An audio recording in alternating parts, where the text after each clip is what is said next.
दुःख अडवायला उंबरासारखा मित्रवनव्यामध्ये गारव्यासारखा। हे गाणं मी का म्हणते तर पुढे जाऊन तुम्हाला समजेलच। तर इथे मी स्क्वेअर शेपचा 1 किलोचा केक जो आहे तो स्पॉन्ज बनवून घेतलेला आहे आणि आता आपण केकसुद्धा बनवणार आहोत।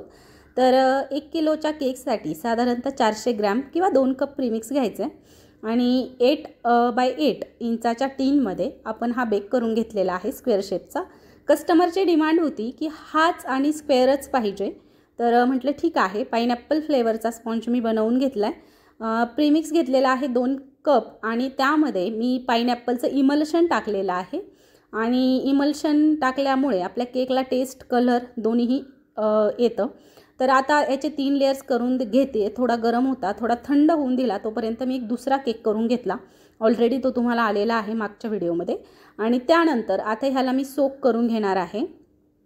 सोक करायचे शुगर सिरपने, त्यानंतर क्रीम घ्यायची आहे, ती छान अशी स्प्रेड करायची आणि त्याच्यानंतर आपल्याला टाकायचा आहे पाइनॲपल क्रश। तर आता सध्या आपल्या चॅनलवरती तुम्हाला शॉर्ट्सचे व्हिडिओसुद्धा छान छान बघायला मिळत आहेत आणि इथून पुढे सुद्धा बघायला मिळतीलच। त्याच्यामुळे चॅनलला सबस्क्राईब करून ठेवा, जेणेकरून असेच छान छान व्हिडिओज मी तुमच्यासाठी घेऊन येत राहील। तर आता मला जसं जमतंय तसं मी तर नक्कीच अपलोड करण्याचा प्रयत्न करते आहे। आता बघा, मी इथे पाइनॲपल क्रश जे आहे तर ते टाकून घेतलेलं आहे आणि त्याच्यानंतर आता दुसरी लेयर ठेवून घेतलेली आहे। स्क्वेअर शेपची थोडक्यात फिनिशिंग आज मी तुमच्यासोबत शेअर करणार आहे, किंवा जास्त व्हिडिओ मी स्किप न करता पूर्ण व्हिडिओ डिटेल दाखवलेला आहे आज, कारण म्हटलं स्क्वेअर शेपची फिनिशिंग कशी करायची हे सुद्धा थोडक्यात सांगणार आहे। बऱ्याच कस्टमरला थोडी परेशानी किंवा दिक्कत येते त्यामध्ये किंवा अडचण येते, त्याच्यामुळे मग फिनिशिंगमध्ये, त्याच्यामुळे म्हटलं चला आज तुम्हाला डिटेल फिनिशिंग कशी होईल स्क्वेअर शेपची हे दाखवावं। त्यासाठी काय करायचे, जेव्हा आपण स्लाइस ठेवतो ना तर त्या प्रॉपर एकमेकांच्या वरती त्याचे जे कोने आहेत, कोपरे आहेत, ते बरोबर एकमेकांच्या कोपऱ्यांच्या वरतीच कोपरे आले पाहिजेत। जर का थोडी इकडे तिकडे गेली ना तर मग आपला व्यवस्थित जो प्रॉपर स्क्वेअर शेप पाहिजे तो येणार नाही आणि मग आपली जी फिनिशिंग आहे तर ती बिघडून जाईल। तर आता तिसरी आणि शेवटची लेयर ठेवून घेतलेली आहे आणि आता क्रीमने मी क्रम कोट करणार आहे। केक मी क्रम कोट करून बऱ्याचदा फ्रीजमधून सेट करून घेत असते, मी माझ्या सगळ्याच व्हिडिओजमधून सांगत असते। जर तुमच्या प्रीबुक्ड ऑर्डर असतील तर तुम्ही नक्कीच ही जी प्रोसेस आहे ही आदल्या दिवशी करून ठेवू शकता आणि दुसऱ्या दिवशी त्याला फायनल फिनिशिंग करून ठेवू शकता, एकदम सुंदर फिनिशिंग येते। आता माझ्याकडे डीप फ्रीज आहे, त्याच्यामुळे मी त्याच्यात 1 ते 1.5-2 तास तो केक ठेवून घेतला होता। आता तुमच्या अशा कमेंट्स येतात ताई त्यामध्ये खूप केक कडक नाही होत का, खूप किती वेळ ठेवायचा। आता माझं कसं होतं, मी केक बनवून डीप फ्रीजला ठेवते आणि मग नंतर संध्याकाळी 4 वाजता काउंटरला नेऊन ठेवते आणि कस्टमर 5-6च्या पुढे सुरू होतं।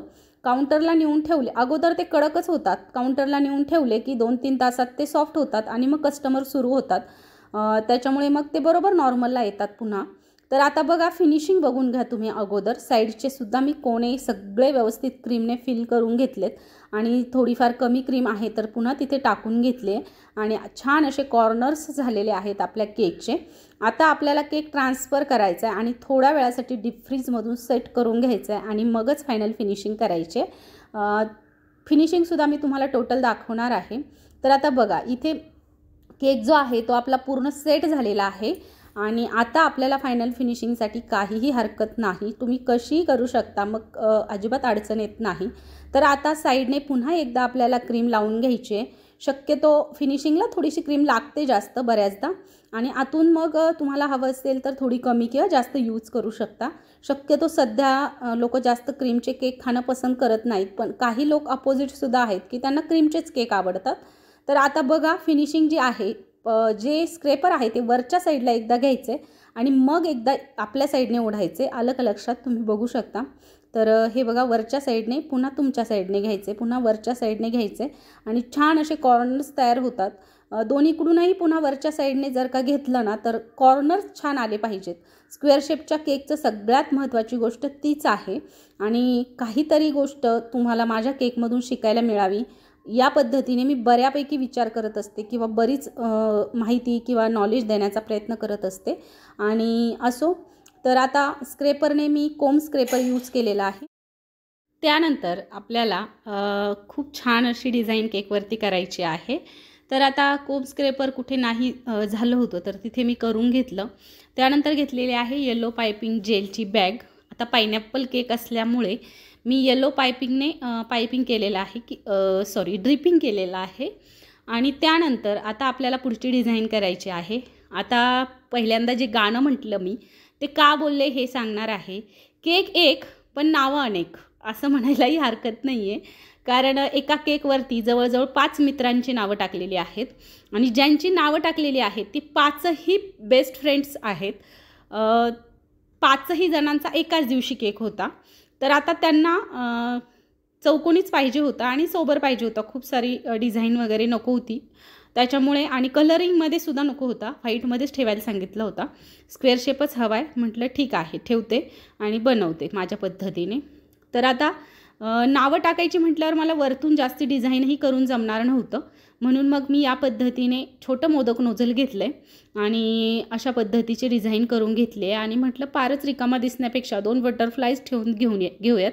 आणि मध्यंतरी जे मी बोलले तुम्हाला, तर इथे बघा ह्याच्यावरती सगळं दिलेलं आहे की कोणती आपल्याला नावं लिहायची. त्यांनी मला एका कागदावरती तसं लिहूनच दिलं होतं. तर मंगेश असं नाव लिहायचं आहे अगोदर. तर आता माहीत नाही तुम्हाला इथे वेगळा व्हिडिओ दिसतो आहे, म्हणजे वेगळा म्हणजे कॅमेरा बॅक कॅमेराने फ्रंट कॅमेराने घेतल्यामुळे तुम्हाला या पद्धतीचं दिसतंय. तर आता अमोल, मंगेश, त्याच्यानंतर मयूर आणि आय थिंक प्रदीप आणि संकेत असे नावं होते 5. तर आता मी पहिल्यांदा जे गाणं बोलली तर त्याचा अर्थ मतितार्थ तुम्हाला कळला असेल. तर या पद्धतीचा त्यांनी खूप छान असा केक मला सांगितला आणि माझ्यावर विश्वास ठेवून 5 मित्रांचा एकत्र बड्डे त्यांनी छान असा सेलिब्रेट केला. त्याच्यानंतर रिकामी स्पेस होती तिथे मी या पद्धतीची थोडे आपले डिझाईन केली आणि अशा पद्धतीनं केक रेडी झालेला आहे. तर तुम्हाला हा केक कसा वाटला हे कमेंट करून सांगायला विसरू नका. व्हिडिओ जर आवडला तर एक लाईक नक्की करा, शेअर करा, सबस्क्राईब करा. चॅनलला सबस्क्राईब केलं तर नवनवीन येणाऱ्या व्हिडिओचं नोटिफिकेशन तुम्हाला मिळेल. त्यासाठी तुम्हाला बेल आयकॉन प्रेस करावं लागेल. तर चला, हा व्हिडिओ आवडला तर पुन्हा एकदा एक लाईक नक्की करा. 5 मित्रांचा एकच केक कसा वाटला नक्की सांगा. चला बाय.